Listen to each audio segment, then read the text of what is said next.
This year, we're celebrating 130 years of ministry to Arkansans. Our ministry began with a commitment to God, a commitment by the Sisters of Charity of Nazareth, a commitment by the Sisters of Mercy. Fast forward today, that ministry is alive and well. And we're grateful to all of our donors, all of our board members, physicians, co-workers, community leaders who give of your time and your resources to help this ministry be successful and to be sustainable. We're investing nearly $70 million over the next 3 years to continue to grow our ministry and help it to thrive for the future. That growth includes many key services, including our heart program, our neuroscience program, investing in our behavioral health services, our mother-baby program, especially in hot springs, orthopedics, and surgical services, including surgical oncology. For over 25 years, we've been the leading birthing center, not only in Hot Springs, but in all of Southwest Arkansas. And it's a great opportunity now, with the help of the foundation, to take our operations to the next level. Our birthing suite was built 25 years ago, and quite frankly, it really hasn't been touched much since then. So it is time to give it the update. The biggest driver behind the change is the change in the way we operate, in the way we deliver babies and postpartum moms. It's now called a LDRP model, labor, delivery, postpartum, and recovery. Again, we serve not only here in Garland County, but really our 6 counties and surrounding, but we reach all the way to the borders, Louisiana, Texas, and Oklahoma. So for Southwest Arkansas, this will be the most up-to-date, state-of-the-art LDRP model when we finish the project. We've been investing in the heart program now for several years. That program has grown since its inception in 2012.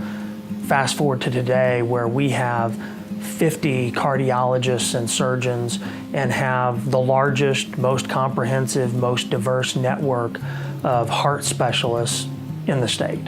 All the people that are involved, we have a great group of cardiologists, interventional cardiologists, invasive cardiologists. We do everything we can to make sure the appropriate operation is done on the appropriate patients. It's really fun and exciting to be part of a group like that. You just have to have such highly trained, highly motivated, highly skilled, thoughtful people that really come every day to do an operation together, and their family. It's a team, and it's a covenant.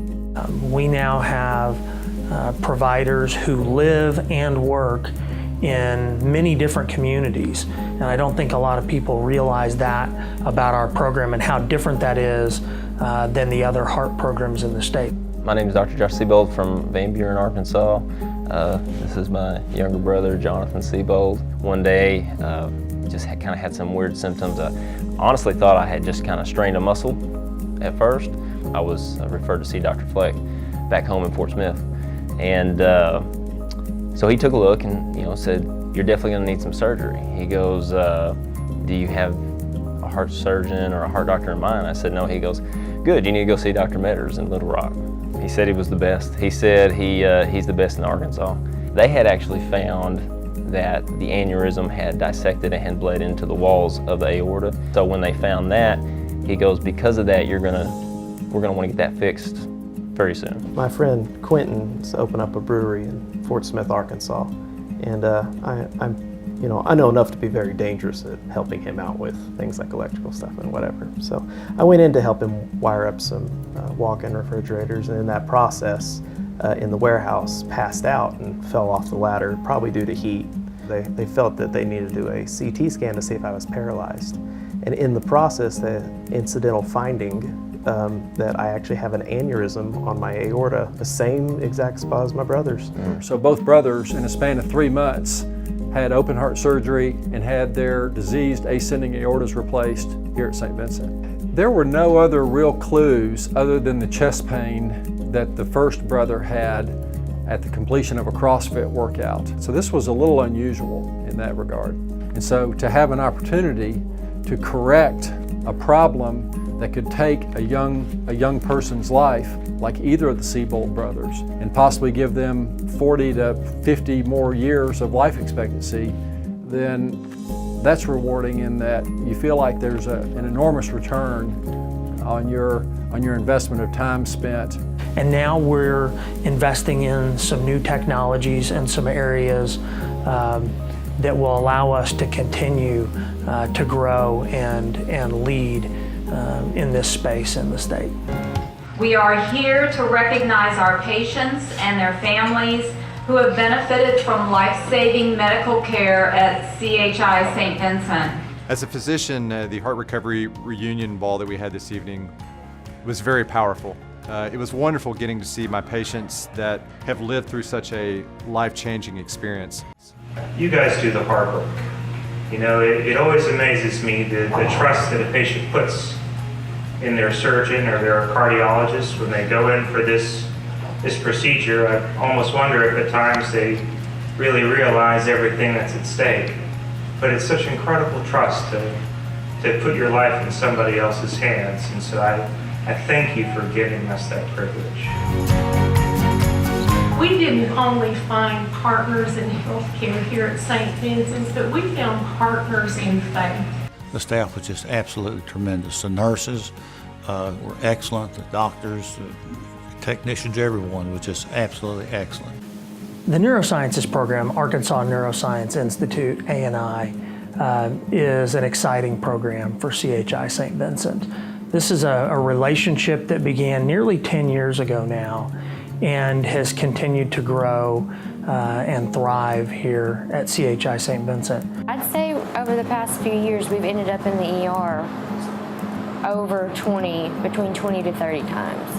In her teens, 22-year-old Amber Tedford was diagnosed with a rare condition called fibrous dysplasia. It caused parts of her skull to thicken and harden. She had the problem area removed and replaced with a titanium mesh. But in recent years, her skull began to thicken again. As this was growing and pushing on all my nerves and stuff, it was causing all of my pain. We performed the surgery by removing all this bone. We erase the bone. And then once we do that, we make another picture and we start building new bone. When we finish removing the bone, we just put that, it's almost like replacing her skull. And then we just trim it to fit very well. 6 months post-op, and Amber no longer has to live in a world of darkness. It feels like I'm pregnant again because the food just tastes so good because I can taste it now. Like everything is just so much better than before in ways that you don't really notice until you can't do those things or they're not there anymore. It's made life so much easier and I'm able to do so much more. Our initial impact and goal is to take care of the patients in our community. So we have different levels of education for residents, education for international research fellows, and education for fully trained neurosurgeons, and education for the physicians in the community. This is how I call it the top gun for neurosurgery. So we are already fighter pilots and we are already trained and we are skillful, but we are coming here to reach the top. I'm a fourth-year resident, so I heard about him during our residency program when different people have attended this course before and talked about how great he is and how amazing this course is, and you should go attend it during your fourth or fifth year as a mid-level or senior resident. You could go talk to residents who are above your level and be like, hey, I'm lost, what are you doing, how to do this? Or all the other faculty members and staff were very helpful. Once I go back to my program, I'm telling all my junior residents, you have to attend this course because it's amazing. In April, we'll break ground on this exciting new project, the future home of the Arkansas Neuroscience Institute's Research and Education Center and Clinic Space. This beautiful building will have 25,000 square feet on the first floor, which will include a large auditorium that will seat about 150, a large cranial and microneurosurgery lab, as well as clinic space for the entire ANI team. I just want to say thank you to all of you. Without you, the next 130 years of creating healthier communities wouldn't be possible. So thank you and God bless.